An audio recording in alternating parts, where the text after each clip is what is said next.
Right now, you feel so small. You feel as if what you're doing is not even noticeable, that no one notices. And there's no way, this is what you're thinking, that there's no way God can use you. There's no way that God can use you to reach people. But can I say this to you? You have no idea what God is capable of doing in your life once you put him first. You're going to be mind blown. You're going to be baffled. You're going to travel places that you never thought possible. You're going to speak to hundreds of thousands of people. You're going to literally, you know what's going to happen? This is how I see it. You're going to be invited to speak at somewhere. Like right now you seem small, like, okay, you know, you're trying to go big on social media and nothing's happening. You literally have like no followers.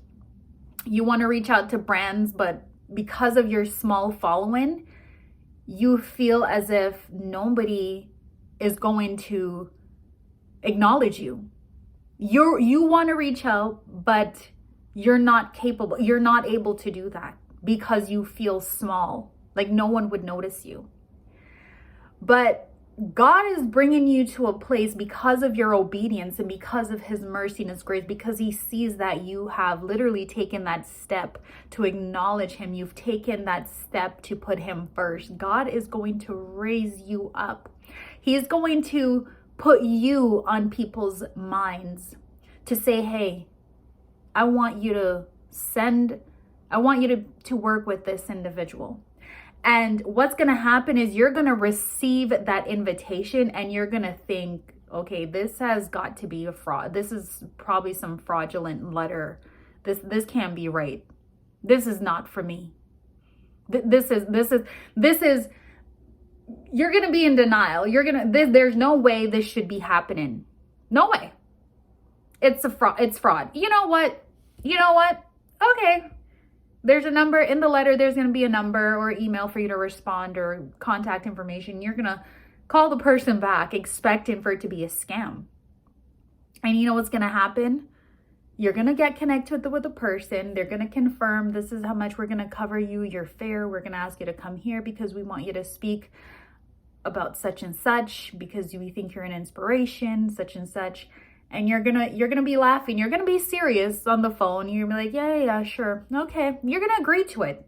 You're gonna pray. Obviously, God's gonna say, go ahead. I'm sending them, and you're gonna be like, okay, God, okay. The whole time you're gonna be like, okay, God, all right, because you don't see how this is possible, and that's the thing with God.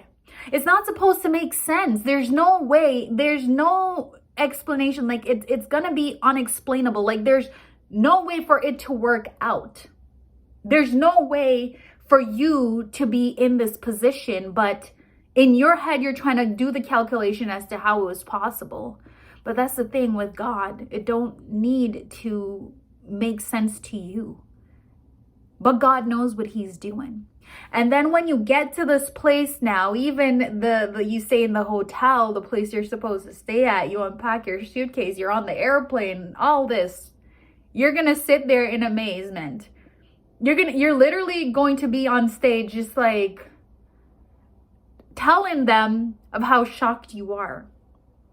But when you come to the realization of that this is actually happening, please don't take credit for it. Don't take credit for what God is doing because only he alone could have brought you to where you are.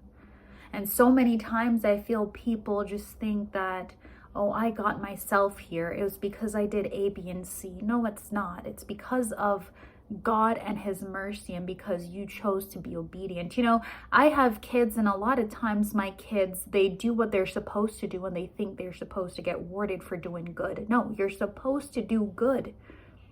The word of God commands us to either choose life or choose death. And you choose life or death based upon your actions. It's God's nature to allow good things to happen to you. Sometimes bad happens. But you get what I'm trying to say? Do good and God will allow good to happen to you, but it's not your own merits that allowed it to happen, because you couldn't have worked it out on your own if you chose to live in sin. Okay? Just remember who did it for you. It is God who did it for you, not you on your own. Hope this video was a blessing to you. Take care. God bless.